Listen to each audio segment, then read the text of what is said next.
They called me into the conference room at 4:35 p.m., no warning, no explanation, just averted eyes and an empty box. What they didn't know, my name was still on the $2.6 billion patent the entire company was living off. And they thought I'd leave quietly. They forgot one thing. I had encoded myself into the system. My name is Sierra Langford. 6 years ago, I helped build the world's most advanced medical AI platform at Novasynth Systems.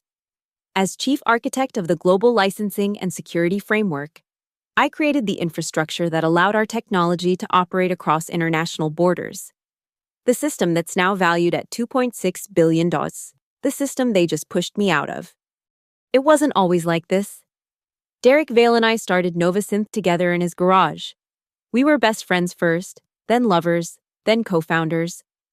We shared a vision of democratizing healthcare through artificial intelligence that could diagnose conditions faster than any human doctor. Our algorithms could detect patterns across billions of data points, identifying diseases at their earliest stages when treatment was most effective. I handled the technical architecture while Derek managed the business side. A perfect partnership until it wasn't. I still remember the night I rewrote the entire licensing module. We were 3 years into building the company, and our first major hospital system in Singapore was about to deploy our technology. I discovered critical vulnerabilities in our licensing framework that could allow unauthorized access to patient data across borders. While Derek attended a fundraising dinner with potential investors, I locked myself in our office and coded for 18 straight hours. By morning, I had implemented an entirely new security architecture with one particular addition, Clause 18.6. A seemingly innocuous section of legal text buried deep within thousands of lines of code and hundreds of pages of documentation. It required dual authorization for any international licensing agreement approval from both the company and the original architect. Me. Derek was ecstatic about the improved system, but never fully reviewed the documentation. Why would he? We trusted each other completely then. The board approved it, our lawyers signed off, and Clause 18.6 became permanently embedded in our international licensing structure. Over the next 3 years, Novasynth exploded. We expanded from Singapore to Japan, Germany, Canada, and eventually 38 countries worldwide. Our AI diagnosed rare conditions, saved countless lives, and generated billions in revenue. Derek became the charismatic CEO everyone wanted to interview. I remained in the background, continuing to refine and strengthen our systems. I noticed the shift gradually. More corporate suits in meetings. More discussions about maximizing shareholder value rather than patient outcomes. Derek started appearing on magazine covers alone. My contributions were mentioned less and less in company materials. The woman who built the backbone of the entire operation was becoming invisible. 6 months ago, Derek sent me a document to sign. Just routine updates to our IP portfolio, he said casually. Legal needs your signature since you're listed on the original patents. I read it carefully. Unlike most people who would have signed immediately, buried in paragraph 37 was language that would have effectively removed my authorization requirement from the international licensing process. Derek was trying to cut me out of Clause 18.6. I pretended to sign it but made a subtle modification. The document I returned appeared to transfer my rights but only affected our domestic operations. The international framework where 78% of our revenue came from remained unchanged, still requiring my authorization for any licensing adjustments. Derek never noticed the difference. Why would he? He hadn't personally reviewed technical documentation in years. I began preparing quietly after that. I backed up critical data, verified system states, and activated a fail-safe logic I'd embedded years earlier if my authorization was ever removed or invalidated without proper dual verification. The international licensing would automatically freeze, requiring manual reactivation. I knew something was coming, but even I was surprised by how it happened. The day had started normally. I was troubleshooting a minor issue with our neural network's language processing when my phone buzzed with a meeting request. Conference room C, 4:35 p.m. No agenda, no participants listed, just mandatory. When I arrived, Melissa from HR was already seated, her face a perfect corporate mask. Derek stood by the window, back turned to the door. An empty cardboard box sat on the table. "Sierra," Derek said without turning around. "We're restructuring the technical division." Melissa slid a document across the table. "This outlines the separation package: 6 months salary, health benefits for 90 days, standard NDA and non-compete." "I didn't touch the paper. Restructuring." Derek finally turned. His face was composed, but he couldn't meet my eyes. "The board feels we need fresh perspectives as we scale. It's nothing personal." "Nothing personal. After 6 years of building this company together, after everything we'd been, your system access has already been revoked," Melissa continued. "We'll need your laptop and keycard before you leave." I handed over my computer and badge without argument. What they didn't understand was that they had just initiated the very scenario I had protected against. Without my ongoing verification in the system, Clause 18.6 would begin its quiet work within 24 hours. I packed the few personal items from my desk into the box they provided. Photos, a coffee mug, a small plant. 6 years reduced to a container I could carry with one hand. As I walked out, Derek called after me. "Sierra." He paused. For a moment, I thought I saw regret in his expression. Then his phone buzzed, and the mask returned. "The package is generous, more than market rate." I nodded once and left without another word. That night, I sat in my apartment watching the clock. At exactly 4:35 p.m. the following day, precisely 24 hours after my termination, the first alert would trigger in Tokyo, where it was already tomorrow. I didn't have to wait long for confirmation. At 1:47 a.m., my phone lit up with a news alert: Novasynth experiences technical difficulties in Asian markets. I smiled for the first time since leaving the office. By morning, the situation had escalated. The licensing system in Japan had frozen completely, preventing any new patient data from entering the system. Doctors in Tokyo's largest hospitals couldn't access the AI diagnostic tools they'd come to rely on. Similar reports began emerging from Seoul and Singapore. I made coffee and watched as the cascade spread westward with the sun. By noon, German hospitals were reporting the same issues. Then France, then the United Kingdom. My phone rang at 2:18 p.m. Derek's name flashed on the screen. I let it go to voicemail. He called again and again. On the fourth attempt, I answered. "What the hell is happening?" His voice was tight with barely controlled panic. "Sounds like you're having technical difficulties," I replied calmly. "Shouldn't you be asking your technical division? Oh wait, you restructured it yesterday." "Sierra, this isn't funny. Hospitals can't access our system. People's lives are at stake." He wasn't wrong. And that was the one ethical dilemma in my plan. But I had thought of this too. Emergency diagnostic functions are still operational, I explained. Critical care isn't affected, only new enrollments, system updates, and billing are frozen. A pause. "You did this." "No. Derek, you did this when you tried to remove me from the system I built, when you attempted to erase my contribution from our company." "What do you want?" It was the first time in years he had actually asked what I wanted. Recognition, reinstatement of my position, and a public acknowledgement of my role in building Novasynth. He laughed bitterly. "The board will never agree to that. They'll sue you into oblivion instead." "They can try. But while your lawyers are filing paperwork, your stock is going to plummet. 38 countries can't use the full system." "Derek, how long do you think investors will wait before they start selling?" Silence on the line. He knew I was right. "I'll call you back," he finally said. 3 hours later, the company's official statement was released. Novasynth Systems is experiencing a global licensing verification issue. Our team is working around the clock to resolve this technical matter. No mention of me, no acknowledgement, just a technical matter. The second day brought more chaos. Novasynth stock dropped 17% by market close. International regulatory bodies began issuing statements of concern. The German health minister scheduled an emergency press conference. Derek called again that evening. The board is furious. They're talking about criminal charges for sabotage. It's not sabotage to enforce legal contracts.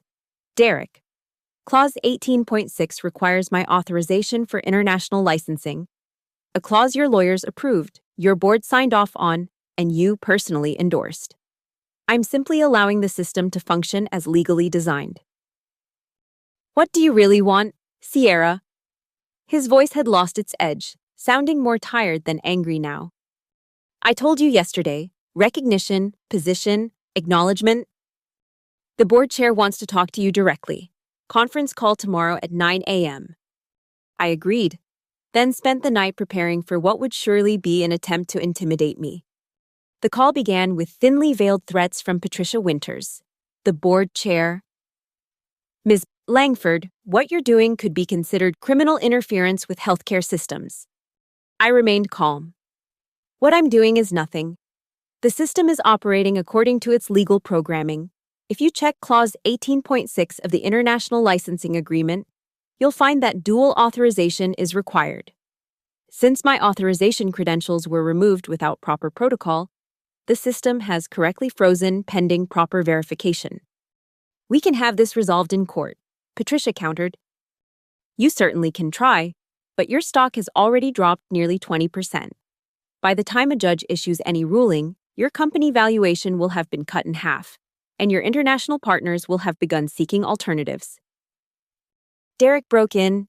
Sierra, please, there must be a reasonable solution here. There is.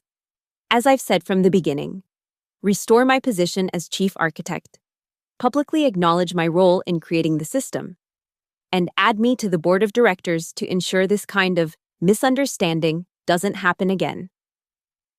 Patricia began to object, but Derek cut her off. Give us an hour to discuss. They called back in 47 minutes with a counter-offer consultant position, press release acknowledging my contributions, but no board seat. I declined. By the end of the third day, Novasynth had lost over $400 million in market value. International partners were publicly questioning the company's stability. The licensing freeze had expanded to include all 38 countries where Novasynth operated. On the morning of the fourth day, I received an unexpected visitor. Lisa Chen had been our legal counsel since the early days. She and I had always gotten along well, though we weren't particularly close. They don't understand what they're dealing with, she said after I invited her in.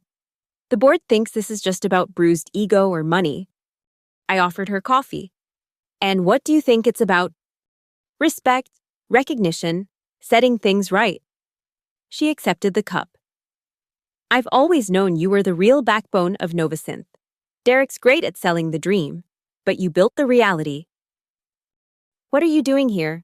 Lisa, unofficial negotiation. She shook her head. I resigned this morning. What they did to you, it was just the most visible example of a pattern. The company isn't what we started building. She placed a thumb drive on the table. This contains evidence of how they've been planning to sideline other original team members too. Not just you. I stared at the small device. Why give this to me? Because you're the only one with leverage right now. She stood to leave. Oh, and they're planning to announce a breakthrough fix tomorrow morning. They think they found a way around Clause 18.6. They haven't. But you should be prepared. After Lisa left, I examined the files she'd provided. Email chains between Derek and the board discussing legacy talent management, their euphemism for pushing out early employees who held too much equity or institutional knowledge. My name appeared frequently, but so did others: Raj from database architecture, Maria from bioethics compliance, Zach from security. All people who cared deeply about our original mission. All people who had raised concerns about the company's shifting priorities. The next morning, Novasynth issued their press release, Critical System Update Resolves Global Access Issues. Their stock jumped 9% in pre-market trading. But nothing had actually changed. They had simply announced a fix without implementing one. A classic Derek move, selling the solution before it existed. By midday, when hospitals reported continued licensing issues, the stock tumbled again, falling even lower than before. Financial analysts began using terms like credibility crisis and leadership failure. That afternoon, I received another call not from Derek or Patricia, but from someone unexpected, Ronald Chen, the health minister of Singapore, where our first international deployment had happened. Ms. Langford, he began formally. I'm reaching out directly because we need clarity on the situation with Novasynth systems. I explained the technical reality without embellishment. The licensing verification system was operating as designed, requiring proper authentication that the company had removed. I see, he said thoughtfully. And if proper authentication were restored, the system would function normally again. Our hospitals cannot afford continued disruption. Whatever corporate dispute exists must be secondary to public health. He was right, of course. I had designed the system to protect patient data and ensure proper governance, not to become a bargaining chip in a corporate power struggle. Minister Chen, I will personally ensure your hospitals regain full functionality by tomorrow morning, regardless of how discussions with Novasynth proceed. After we hung up, I created a special authentication bypass specifically for Singapore's hospital network. I had built these systems. I could certainly create exceptions when ethically necessary. What I didn't expect was the call I received an hour later from the German Health Ministry, then Australia, then Canada. Word had spread that I was the architect who could actually resolve the issues. By evening, I'd spoken with health officials from 12 countries. Each conversation followed a similar pattern: concern about hospital operations, frustration with Novasynth's contradictory statements, and relief when I provided a clear explanation and timeline for resolution. I was implementing country-specific bypasses when Derek called again. What are you telling these health ministers? He sounded desperate. They're all calling us demanding to speak with you, not our current technical team. I'm telling them the truth, Derek, something you might want to try. A long pause. The board has reconsidered your terms. Now we were getting somewhere. All of them. Recognition, position, and board seat. But we have conditions too. You need to resolve the licensing issues immediately, sign enhanced non-disparagement agreements, and work with our PR team on a joint statement. Send me the paperwork. I'll review it with my lawyer. I had already contacted one of the best intellectual property attorneys in the city. The documents arrived within the hour. My lawyer and I spent the night reviewing every clause, making necessary modifications, and preparing a revised version that protected my interests while addressing legitimate company concerns. By morning, we had reached an agreement in principle. I would be reinstated as Chief Technology Officer, a promotion from my previous role, join the board of directors, and receive public recognition for my contributions to Novasynth's core technology. In exchange, I would restore full system functionality and commit to a smooth leadership transition. The press release went out at 9 a.m. Novasynth Systems announces return of co-founder Sierra Langford as CTO and board member. Financial markets responded immediately. The stock rose 23% in a single day, the largest gain in company history. International partners expressed relief. Hospital administrators worldwide welcomed the news. I went to the office that afternoon to begin system restoration. The same security guard who had watched me leave with a cardboard box now nodded respectfully as I entered with my new executive access badge. The technical team gathered nervously as I entered the main development floor. Some faces showed relief, others suspicion. I didn't blame them for their caution. Corporate politics had put them in an impossible position. I'm not here to assign blame or make changes to your work. I began. You've been dealing with an impossible situation created by decisions above your pay grade. Let's fix the system together, and then we can talk about the path forward. Over the next several hours, we worked methodically to restore proper authentication protocols across all international deployments. I explained Clause 18.6 to the team, showing them how the dual authorization system was designed to prevent exactly the kind of unilateral control that had created this crisis. By midnight, hospitals in 35 of the 38 affected countries had regained full functionality. The remaining 3 would be online by morning. As the team celebrated this success, Derek appeared in the doorway of the development floor. The room fell silent. Sierra, he said, gesturing to the hallway, A word? I followed him to a small conference room, not the one where I'd been fired, but similar enough to trigger an echo of that moment. The board is pleased with the progress, he began formally. Cut the corporate speak, Derek. It's just us. He sighed, suddenly looking much older than his 38 years. You won. Okay, is that what you want to hear? This wasn't about winning. It was about respect, recognition for what I built. What we built, he corrected automatically. No, Derek. The business model that was us together, the funding strategy that was you, but the technology that makes this company worth $2.6 billion, that was me and the technical team you've been systematically pushing aside. He didn't argue. So what happens now? We just pretend the last week never happened. Go back to being co-leaders. I shook my head. Nothing goes back. We move forward. I'll fulfill my obligations as CTO and board member. I'll help stabilize the company. But trust, that's gone. For what it's worth, he said quietly, I didn't want to let you go. The board. Stop. You could have fought for me. You chose not to. Own that decision at least. He nodded slowly. Fair enough. As I turned to leave, he asked one final question. How did you do it? Our technical team has been trying to understand how the licensing verification system works for days. I smiled slightly. I built it, Derek. Every line of code, every security protocol, every verification checkpoint. Did you really think I wouldn't build in protections for the person who created it all? The next few weeks were a careful dance of corporate rehabilitation. I worked with the technical team to document the entire system properly, removing any single points of failure or personal dependencies, not because I planned to leave again, but because good architecture shouldn't rely on any individual, even its creator. The board meetings were tense at first. Patricia Winters clearly resented my presence, viewing my board seat as coercion rather than earned recognition. Other members were more pragmatic, focusing on rebuilding investor confidence and repairing relationships with international partners. 1 month after my return, I received an unexpected invitation. The European Commission was convening a special committee on AI regulation in healthcare, and they wanted me to testify about governance and safety protocols. This should be a company representative, not just you, Patricia argued when I brought it to the board. Derek, surprisingly, defended my participation. Sierra is the foremost expert on our licensing and security architecture. She's exactly who should represent us in Brussels. The trip to Belgium gave me time to reflect on what I truly wanted.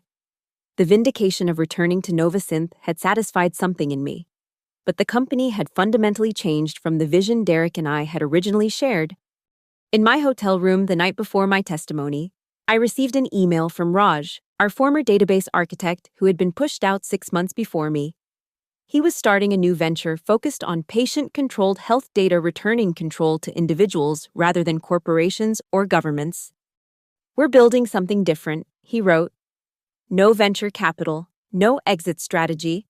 A public benefit corporation with a mission that can't be compromised. We need someone who understands international licensing and security, someone who stands by their principles. I stayed awake all night thinking about it. My testimony the next day focused on the importance of transparency in AI systems, particularly in healthcare. I emphasized the need for clear lines of accountability and the dangers of concentrating control in too few hands. The commission members asked thoughtful questions about governance structures and international oversight. One question in particular struck me. Who should ultimately control these systems that make life and death decisions? Not corporations alone, I answered. Not governments alone, and certainly not individual technologists alone.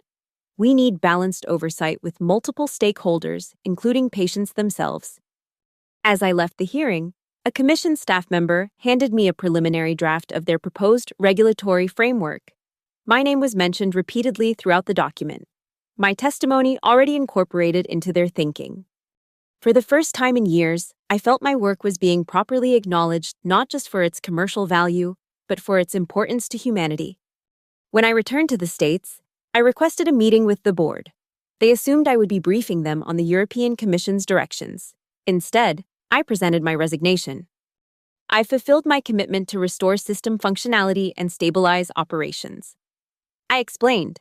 Now I'm pursuing a new opportunity more aligned with my values.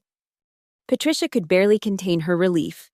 Some other board members seemed genuinely disappointed. Derek said nothing, his expression unreadable. Of course, I'll ensure a smooth transition. I continued. And my shares will be placed in a voting trust with clear directives about maintaining the company's ethical commitments. That got their attention. I still owned 11% of Novasynth, enough to cause problems if I chose to. What exactly are you planning to do? Patricia finally asked. I'm joining Langford Protocols, I replied. A new public benefit corporation focused on patient-controlled health data systems. You're founding a competitor. Derek looked betrayed. Not a competitor. We'll operate in an adjacent space with a different model. In fact, we could potentially be partners if Novasynth is willing to adapt to more patient-centered approaches. The transition took 2 months. I worked closely with my replacement, a brilliant engineer named Sophia, who asked all the right questions and challenged my assumptions in ways that improved the systems further. I made sure she understood not just how everything worked, but why it was designed that way. On my last day, I cleared out my office for the second time. This box was larger than the first, filled with 6 years of professional life. But unlike before, I left with a sense of completion rather than injustice. Derek stopped by as I was packing the last items. So this is really it, he said, leaning against the doorframe. It is. I still don't understand why. You fought so hard to come back, and now you're leaving voluntarily. I considered how to explain it. I came back to set things right, to ensure my work was recognized and protected. But Novasynth isn't the company we started building together. Maybe it needed to evolve this way to succeed at the scale it has, but it's not where I belong anymore. He nodded slowly. For what it's worth, I'm sorry for how everything happened. I know. And surprisingly, I did know. Derek wasn't a villain, just a founder who had lost sight of his original purpose, seduced by success and scale. Will your new venture really partner with us? If you're willing to embrace truly patient-centered models, yes, the healthcare ecosystem needs both approaches. He extended his hand. Then I hope we'll work together again someday. I shook it briefly. Not friends again, not yet. But professional respect was a start. 3 months later, Langford Protocols launched with a founding team of 7, including Raj, Maria, and Zach from Novasynth. We established headquarters in a converted warehouse with an open floor plan and transparent glass conference rooms, physical manifestations of our commitment to openness. Our first product focused on giving patients control over their own medical data across borders and healthcare systems. The architecture incorporated lessons from Novasynth, but with fundamentally different governance: patients as primary stakeholders, healthcare providers as partners, and technology as servant rather than master. 6 months into our new venture, I received another invitation from the European Commission. The regulatory framework they had been developing was ready for implementation, and they wanted Langford Protocols to be among the first companies certified under the new standard. The document arrived by courier, over 300 pages of technical specifications and ethical requirements. My name appeared in the acknowledgments as a key contributor to the framework's development. As I signed the certification papers in Brussels, the Commission chairwoman made a brief speech about the future of healthcare AI. We stand at a pivotal moment, she said. The technology that can save countless lives must be governed with wisdom and foresight. She gestured to the certification documents I had just signed. This framework represents a new covenant between innovation and responsibility. It ensures that brilliant systems serve humanity's needs rather than narrower interests. Later that evening, at a small reception, the chairwoman approached me privately. Your testimony was instrumental in shaping our approach, she said, particularly your insights about balancing innovation with accountability. I'm just glad the framework recognizes the importance of patient control, I replied. She smiled knowingly. And I suspect you're glad to see your name prominently featured in the official documentation. Recognition matters, doesn't it? I couldn't help but laugh. Yes, it does. Your new company is structured differently than your previous one. Completely. Public benefit corporation with a multi-stakeholder governance model. Patients, healthcare providers, and technologists all have representation in major decisions. She nodded approvingly. The kind of model our framework was designed to support. As I flew home the next day, I reflected on the journey that had brought me here. The pain of betrayal at Novasynth had transformed into something constructive, a new company built on better principles, and international regulations that would protect patients worldwide. My phone buzzed with a news alert. Novasynth announces new patient data initiative. I opened the article to find Derek quoted extensively about giving patients more control over their health information language that sounded remarkably similar to Langford Protocol's mission statement. I smiled.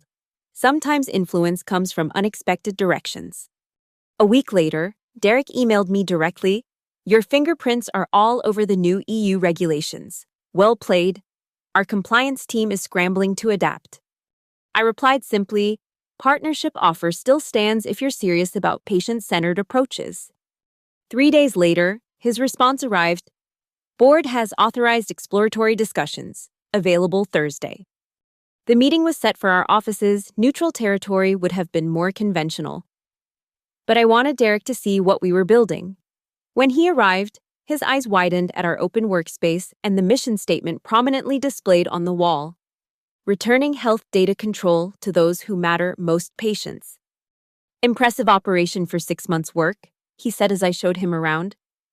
We move faster without competing priorities, I replied.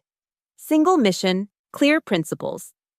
In the conference room, I laid out our proposal, Novasynth's diagnostic capabilities integrated with Langford Protocol's patient control framework, their scale combined with our governance model.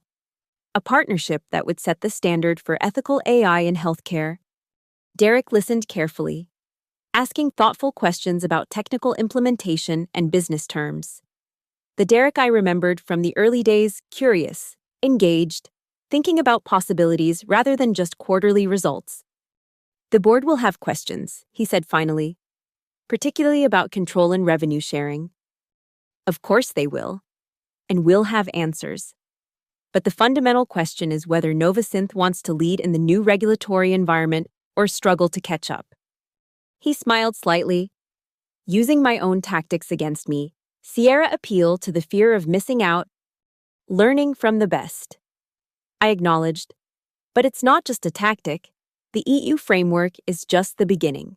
Similar regulations are being drafted in 12 other regions. The market is shifting toward patient control. I'll bring this to the board next week, he promised. As he was leaving, he paused at the door. You know, when you locked down our international licensing, I was furious. But in retrospect, it was the wake-up call the company needed. We'd lost our way. And now we're finding it again, slowly. He extended his hand. Thank you for the difficult lesson. This time when we shook hands, it felt like closure. 3 weeks later, Novasynth and Langford Protocols announced a strategic partnership to create an integrated platform giving patients control over their diagnostic data across borders. The stock market responded enthusiastically, with Novasynth shares rising 12% on the news. More importantly, health ministers from 23 countries issued statements of support. The European Commission highlighted the partnership as exemplifying the principles of their new regulatory framework. At the formal signing ceremony, Derek and I sat side by side, not as former lovers or antagonists, but as leaders of complementary organizations with a shared vision of the future. As cameras flashed and reporters called out questions, I found myself thinking about that conference room where I'd been fired just 10 months earlier. How differently things might have gone if they had recognized my contribution from the beginning. If respect had been freely given rather than forcibly taken. But perhaps it had needed to happen exactly this way. The crisis had forced a reckoning not just at Novasynth, but across the industry. Sometimes systems need to break before they can be rebuilt properly. After the ceremony, I returned to my office to find a small package on my desk. Inside was a framed document, the original patent application for Novasynth's core technology with my name listed as primary inventor. A note from Derek was attached. "This always belonged to you. I'm sorry it took me so long to see that."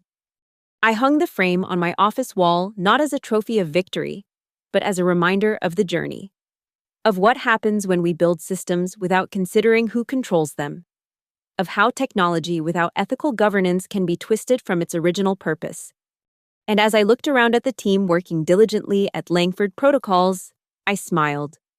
Not because I had won some personal battle, but because finally, after all this time, I was exactly where I needed to be, creating technology that put power back where it belonged, in the hands of the people it was meant to serve.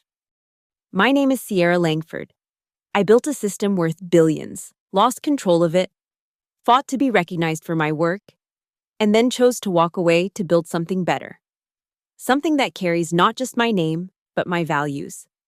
And this time, I've made sure that no one can erase me from the story.